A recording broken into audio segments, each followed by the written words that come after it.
Monsieur le ministre directeur de cabinet du Président de la République, honorables représentants du peuple de Guinée, Mesdames et Messieurs les représentants des partenaires techniques et financiers, Mesdames et Messieurs les hauts cadres de l'administration guinéenne, Mesdames et Messieurs les représentants des organisations de la société civile guinéenne, chers responsables des établissements publics et administratifs, distingués invités, Mesdames et Messieurs, il me revient l'agréable honneur de m'adresser à vous à l'occasion de l'ouverture de cette toute première revue annuelle des établissements publics administratifs de notre pays.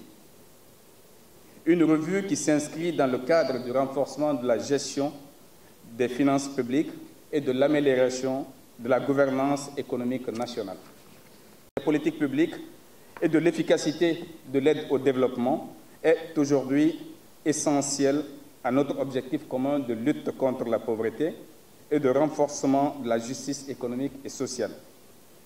C'est pour cette raison que l'amélioration de la gouvernance financière et les responsabilités y afférentes sont passées en priorité dans le programme de développement économique du Président de la République pour le renforcement de la transparence budgétaire et la lutte contre la corruption en matière de gestion des finances publiques.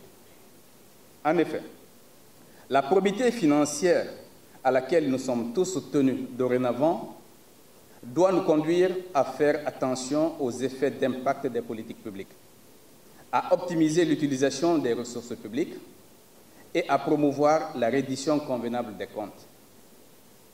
Les réformes des finances publiques que nous entreprenons sont abordées de manière globale, c'est-à-dire qu'elles concernent à la fois les institutions et les différents comportements des acteurs qui animent celles-ci tout au long de la chaîne d'exécution budgétaire, sans oublier les interactions entre les différents acteurs participant à cette animation budgétaire. C'est pour cette raison que je salue ici, du haut de cette tribune, deux familles de réformes majeures initiées par le Président de la République qui marqueront à jamais l'histoire économique et financière de notre pays. La première famille a porté sur le renforcement des fonctions exécutives de gouvernance dans la gestion des finances publiques.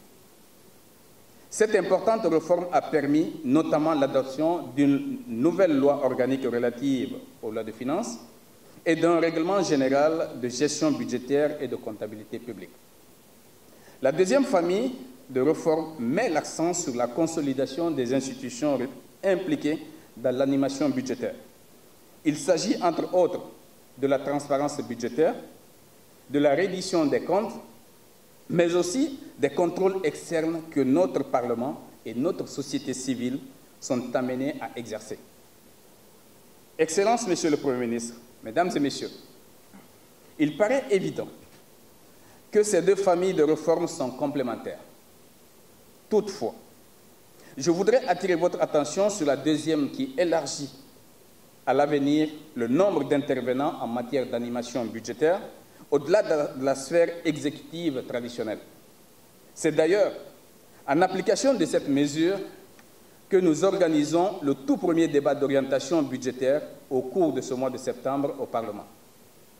Vous comprendrez donc l'importance pour le gouvernement de faire relayer les réformes qu'il entreprend au niveau de ses services déconcentrés, comme les EPA, et de s'assurer de leur suivi effectif. Ceci est d'autant plus important que ces services sont des instruments incontournables de mise en œuvre de nos politiques publiques. Et c'est justement l'objectif des journées que vous ouvrez ce matin, Excellence, Monsieur le Premier ministre. La gestion actuelle de nos EPA exige de nous plus d'efforts dans la gouvernance pour en faire de véritables instruments de développement qui répondent à satisfaction aux attentes de nos concitoyens. Les premières analyses de la situation de nos EPA, faites par mes services, font ressortir des problèmes importants que nous devons, dans les semaines à venir, adresser avec votre soutien. Sans pouvoir être exhaustif, je voudrais indexer la faiblesse des mécanismes de supervision et de contrôle de ces établissements. L'existence de multiples EPA fonctionnant avec des cadres institutionnels incomplets, voire inadaptés aux nouvelles législations, la séparation rarement nette, mais pourtant importante, entre les fonctions d'ordonnateur et de comptable public de certains EPA, l'absence d'une culture de redevabilité dans l'exercice de leur mission. La conséquence de cette situation est que nombre d'EPA fournissent des services publics dont la qualité est en dessous des attentes de nos populations. Je ne parle pas des ressources publiques plus ou moins conséquentes que certaines d'entre elles mobilisent et dont l'utilisation n'obéit pas ou obéit peu aux réglementations en vigueur. C'est pour régler durablement ces différents manquements que le gouvernement, à travers le ministère du Budget, que j'ai le privilège de diriger, initie la présente revue annuelle des EPA, afin d'échanger avec ces établissements sur l'absolue nécessité d'intégrer les bonnes pratiques en matière de gestion des fonds publics et de s'engager ensemble et résolument pour un meilleur accomplissement de leur mission.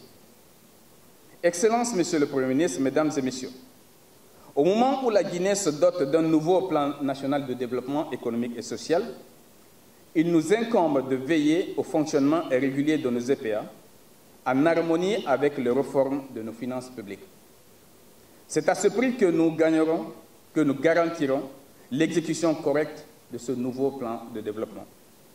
Pour atteindre ces objectifs, les chefs de département ministériels, à savoir mes collègues ministres, les directeurs des EPA, les présidents des conseils d'administration, les comptables publics et les contrôleurs financiers se doivent de s'impliquer tous et de jouer pleinement leur rôle à chaque étape du processus. Pendant ces 3 jours, le comité mis en place ainsi que les participants vont examiner la gouvernance de la centaine d'EPA. Le cadre institutionnel ainsi que la situation financière seront analysés pour identifier toutes les contraintes qui freinent ou empêchent nos EPA de remplir efficacement leur mission de service public. Des rapports individuels ainsi qu'un rapport synthétique vont être produits et soumis à l'appréciation du gouvernement. Mesdames et Messieurs, vous me permettrez de terminer mon propos en commençant par exprimer toute ma reconnaissance au Président de la République, professeur